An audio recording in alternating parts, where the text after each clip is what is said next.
तो last part में हमने देखा था कि शियोकी को नाइट वॉचर की टीम ट्रेनिंग दे रही थी, जहां शियोकी शुरुआत में तो अच्छा परफॉर्म नहीं कर पा रहा था, लेकिन धीरे धीरे उसकी परफॉर्मेंस काफी अच्छी होने लगती है, जिसे देखकर सारे टीम मेंबर्स हैरान होने लगते हैं।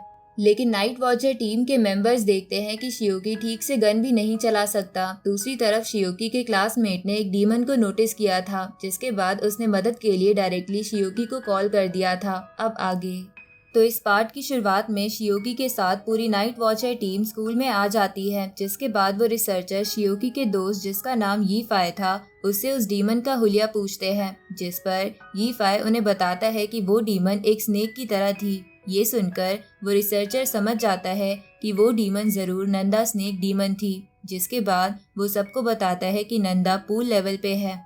साथ ही वो बाकी ह्यूमंस को इन्फेक्ट करके डीमन में बदल लेती है, लेकिन उसके बच्चे ऐसा नहीं कर सकते। तो अगर यीफाई ने अपनी क्लासमेट जो कि अपने टीचर को डीमन बनते देखा था, तो जरूर वो क्लासमेट नंदा स्नेक की ओरिजिनल बॉडी होगी।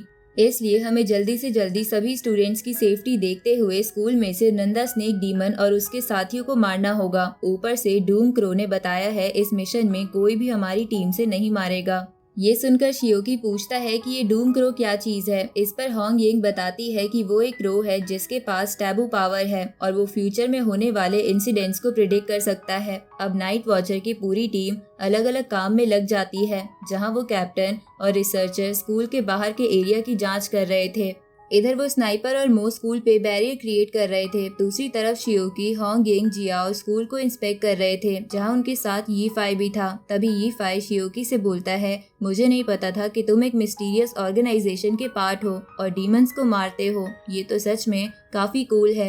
ये सुनकर शियोकी यीफाई से बोलता है, तुम तो ये ऐसे बोल रहे हो जैसे तुमने डीमंस को पहली बार देखा है, जबकि तुम पहले भी डीमंस को देख चुके हो। पर यीफाई को इस बारे में कुछ भी याद नहीं था, क्योंकि मो ने अपनी स्पेशल बेल से उसकी याददाश्त मिटा दी थी। अब उन सबके सामने हॉस्टल की दीवार आ जाती है, जिसे यीफाई को छोड़कर बाकी सारे लोग क्रॉस कर लेते हैं। जिसके बाद शियोकी यीफाई से पूछता है, तुम्हारी लवर का रूम नंबर क्या है, क्योंकि जिस लड़की को तुमने डीमन बनते देखा था वो तुम्हारी लवर के रूम में रहती है और होंग यिंग और जियाओ वहां जाकर उस रूम को देखना चाहती है। ये सुनकर यीफाई तो पहले कहने लगता है कि मेरी कोई लवर नहीं है, लेकिन जब शियोकी बताता है कि उसे उसके बारे में सब कुछ पता है, तो ये जानकर यीफाई उसे रूम नंबर बता देता है। जिसके बाद होंग यिंग और जियाओ उस रूम की ओर निकल जाते हैं और शियोकी और यीफाई दूसरी ओर चले जाते हैं। इधर हम देखते हैं कि वो रिसर्चर और वो कैप्टन उसी लड़की के घर जा रहे थे जिसे यीफाई ने डीमन बनते देखा था। इधर शियोकी कुछ क्लासेस में जाकर अपनी स्पेशल आई से देखने लगता है, तो कई स्टूडेंट्स डीमन बन चुके थे, लेकिन उनमें से कोई भी नंदा डीमन नहीं था। तो ये जानकर कैप्टन शियोकी से कहता है, तुम्हें अलर्ट रहना होगा, हो सकता है नंदा डीमन को हमारे बारे में पता चल गया हो। इस तरफ होंग यिंग और जियाओ जब उस लड़की के रूम की ओर पहुंचते हैं तो उन्हें बहुत ही गंदी स्मेल आने लगती है। जिसके बाद वो स्मेल को फॉलो करते हुए बैल्कनी की ओर पहुंचते हैं, तो वो देखते हैं वहां पर कुछ गर्ल्स की स्किन है जिन्हें नंदा डीमन ने मारा था। इस तरफ शियोकी यीफाई के साथ स्कूल ग्राउंड में आता है, क्योंकि वहां पर फ्लैग होस्टिंग सेरेमनी हो रही थी। ऊपर से वहां पर स्कूल के कई बच्चे खड़े थे। तो जब शियोकी उन सबको अपनी स्पेशल आई से देखता है तो उसे पता चलता है कि उनमें से कई स्टूडेंट्स डीमन बन चुके हैं। इसलिए वो कैप्टन से कहता है कि अगर ये डीमन सिटी में फैल गए तो पूरी सिटी खतरे में पड़ जाएगी। फिर वो कैप्टन कहता है कि डीमन सिटी में पहले ही फैल चुकी है। वो कैप्टन इसलिए कहता है क्योंकि उस लड़की के पेरेंट्स भी असल में डीमंस थे, जिन्हें कैप्टन और रिसर्चर ने अभी अभी मारा था। इसके बाद वो रिसर्चर शियोकी से बोलता है, तुम इन सब की चिंता मत करो, एक बार हम उस नंदा डीमन को मार देंगे तो उसके सभी साथी भी मर जाएंगे।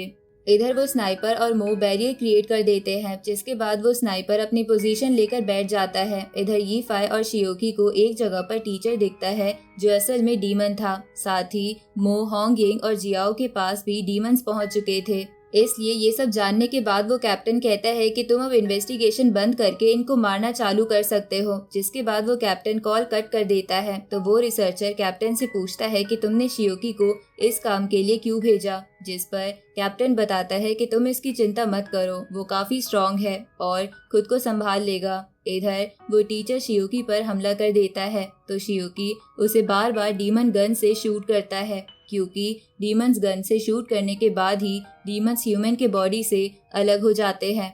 और उसके बाद ही नाइट वॉचर की टीम उन्हें मार सकती है। लेकिन शियोकी की शूटिंग स्किल्स अच्छी नहीं थी, इसलिए जब वो टीचर शियोकी के बिल्कुल पास आ जाता है तभी शियोकी उसे शूट कर पाता है। इसके बाद उसका डीमन ह्यूमन बॉडी से बाहर आ जाता है और शियोकी उसे मार देता है। अब उस टीचर के मरते ही स्कूल के सारे डीमंस को इस बात का पता चल जाता है और वो एक साथ अपने असली रूप में आकर स्टूडेंट्स पर हमला करने लगते हैं, जिसकी वजह से स्टूडेंट्स इधर उधर भागने लगते हैं और पूरे स्कूल में डर का माहौल हो जाता है। इधर मो अपने आसपास के डीमन को आराम से खत्म कर देता है। साथ ही जियाओ भी उन डीमंस को अपने गन से शूट करके उन डीमंस को ह्यूमन बॉडी से बाहर निकाल देती है, जिसके बाद होंग यिंग उन्हें अपने वेपन से जला देती है। लेकिन दूसरी ओर शियोकी से उन डीमन को शूट नहीं किया जा रहा था, इसलिए बार बार स्नाइपर को उसकी मदद करनी पड़ती है। तभी वो स्नाइपर शियोकी को बताता है कि टॉप फ्लोर की लैब में कुछ बच्चे छुपे हुए हैं जिनमें डीमंस हो सकते हैं। इधर हम उस लैब में देखते हैं जहां बहुत सारे बच्चे डीमन से बचने के लिए उस लैब की गेट को रोक कर रखे हुए थे और दूसरी ओर वहां एक स्टूडेंट डीमंस के बारे में पढ़ रहा था। तभी यीफाई और शियोकी उस लैब के बाहर आ जाते हैं और उन स्टूडेंट से लैब ओपन करने को कहते हैं, लेकिन वो स्टूडेंट्स बहुत ज्यादा डरे हुए थे, इसलिए वो दरवाजा ओपन नहीं करते हैं। तो शियोकी एक एक्स को लेकर डोर को तोड़ने लगता है। उसी वक्त उन स्टूडेंट में से एक बच्चा डीमन में बदल जाता है और एक लड़की पर हमला करने की कोशिश करता है, लेकिन उससे पहले ही जो लड़का उस क्लास में पढ़ रहा था वो उठकर उस डीमन को पीछे फेंक देता है। इधर वो स्नाइपर एक छोटे से होल से उस डीमन को शूट कर देता है, जिसकी वजह से वो स्नेक डीमन उस स्टूडेंट से बाहर आ जाता है, जिसे देखकर वो पढ़ने वाला बच्चा एक सर्जरी नाइफ से उस डीमन को मार देता है। इधर जैसे ही शियोकी उस गेट को खोलने में कामयाब होता है तो वो ये देखकर हैरान होता है कि इस स्टूडेंट ने डीमन को मार दिया। तभी यीफाई शियोकी को बताता है कि इस स्टूडेंट का नाम जिंग यू है और वो बायोलॉजी में मास्टर कर रहा है। तभी जिंग यू शियोकी को उसके नाम से बुलाता है तो शियोकी उससे बोलता है कि तुम मुझे कैसे जानते हो। तो जिंग यू कहता है, मैंने तुम्हें ग्राउंड में देखा था जहाँ पर तुम्हारी आंखें चमक रही थी। उसी वक्त उन सभी के सामने डीमंस आ जाते हैं जिन्हें भी शियोकी शूट नहीं कर पा रहा था, तो जिंग यू शूट करने में उसकी मदद करता है, जिसके बाद शियोकी उन डीमन को अपने गन से मार देता है और जिंग यू से पूछता है कि तुम्हारा निशाना इतना अच्छा कैसे है, जिस पर जिंग यू कहता है कि मैं किसी भी चीज को बड़े ही आसानी से सीख जाता हूँ। ये सुनकर शियोकी जिंग यू से पूछता है कि क्या तुम्हें इन डीमन को देखकर डर नहीं लग रहा और क्या तुम इन्हें देखकर हैरान नहीं हो, जिस पर जिंग यू बोलता है कि मुझे पहले से पता था कि ऐसे क्रिएचर दुनिया में एग्जिस्ट करते हैं, क्योंकि मैं इनके बारे में पढ़ते आया हूँ। और रही बात डर की, तो मैं दुनिया में किसी से नहीं डरता। तभी जिन यू क्रीपी वे में बोलता है कि मैं इन डीमंस के ब्रेन को देखना चाहता हूँ कि इनका ब्रेन कैसे काम करता है। अब वो दोनों ऐसे ही डीमन को मारने लगते हैं। दूसरी तरफ मो उन स्टूडेंट्स की याददाश्त मिटाने लगता है जहाँ से डीमंस खत्म हो चुके थे। इधर वो स्नाइपर शियोकी को बताता है कि कुछ स्टूडेंट म्यूजिक रूम में गए हैं, तो शियोकी उसी तरफ जाने लगता है जहां जिंग यू भी उसके साथ जा रहा था। जहां जाते जाते जिंग यू शियोकी से पूछता है कि ये सारे डीमंस तुम्हारे पीछे क्यों आ रहे हैं और इन डीमंस का लीडर कौन है, जिस पर शियोकी उसे बता देता है कि वो नाइट वॉचर टीम से है और वो सब नंदा डीमंस को ढूंढ रहे हैं। जिस पर जिंग यू बोलता है कि मैं नंदा डीमंस के बारे में काफी कुछ जानता हूँ। अब शियोकी और जिंग यू दोनों म्यूजिक रूम के सामने आ जाते हैं, जिसके बाद शियोकी अपनी स्पेशल आई से म्यूजिक रूम के सभी स्टूडेंट को देखता है, लेकिन उसे पता चलता है जिस लड़के की यीफाई बात कर रहा था वो तो डीमन है ही नहीं। लेकिन वो कैप्टन शियोकी से बोलता है, शायद तुम्हारी आंखें धोखा खा गई हो, तुम दोबारा चेक करो। तो ये सुनकर शियोकी म्यूजिक रूम में उसी लड़की को देखकर बोलता है कि ये डीमन है, इसलिए बाकी स्टूडेंट यहाँ से भाग जाओ। ये सुनकर यीफाई की लवर उसके पास आ जाती है और बाकी स्टूडेंट वहां से भाग जाते हैं। तभी जिंग यू उस लड़की को गन से शूट करता है, लेकिन उसके अंदर से कोई डीमन बाहर नहीं आता, जिसका मतलब वो लड़की डीमन नहीं थी। तो ये जानने के बाद वो कैप्टन शियोकी से कहता है कि वो नंदा डीमन आसपास ही होगी, इसलिए तुम्हें उसे ढूंढकर मारना ही होगा। उसी वक्त यीफाई की लवर नंदा डीमन में बदल जाती है और शियोकी को मारने के लिए उसकी तरफ जाने लगती है, लेकिन यीफाई अपना हाथ बीच में अड़ा देता है। लेकिन वो नंदा डीमन यीफाई का हाथ काटकर शियोकी की तरफ बढ़ने लगती है।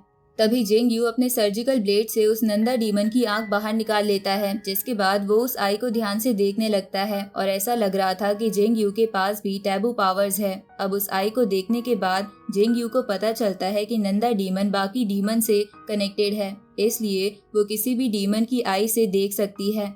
तो ये सब जानने के बाद जिंग यू सोचता है कि अगर नंदा डीमन पूरे स्कूल पे नजर रख रही थी तो उसे ये भी पता होगा कि शियोकी उसके पास आ रहा है, तो वो यहाँ से बचकर भागी क्यों नहीं और अपने असली रूप में क्यों आ गई।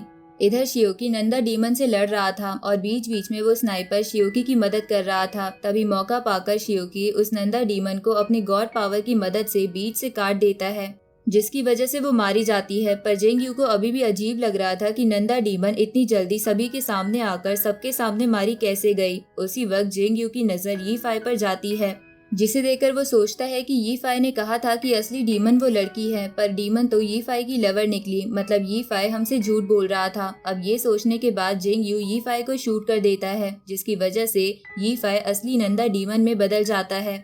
उसी वक्त वहाँ होंग यिंग और जियाओ भी आ जाते हैं, जिसके बाद नंदा डीमन जिंग यू से पूछती है कि तुम्हें कैसे पता चला कि मैं ही असली डीमन हूँ, जिस पर जिंग यू बोलता है कि मैंने बस थोड़ा सा लॉजिक लगाया और मुझे ये बात पता चल गई। अब वो सभी नंदा डीमन को मारने के लिए तैयार हो जाते हैं और इसी के साथ ये पार्ट यहीं खत्म हो जाता है।